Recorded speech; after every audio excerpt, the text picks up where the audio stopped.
If you're experiencing FPS drops in Cyberpunk 2077, there are several adjustments you can make to improve performance.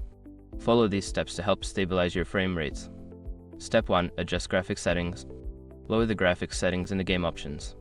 Reduce settings such as texture quality, shadow quality, and disable features like ray tracing to improve performance. Step 2. Update drivers. Ensure your graphics card drivers are up to date.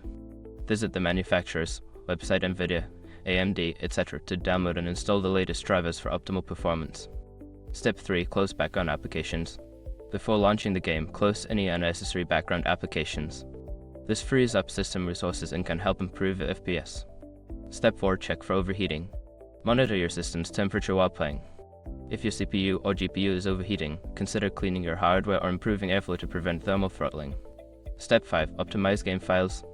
Verify the integrity of the game files through the game launcher, Steam, GOG, etc. This process can fix any corrupted files that may be causing performance issues.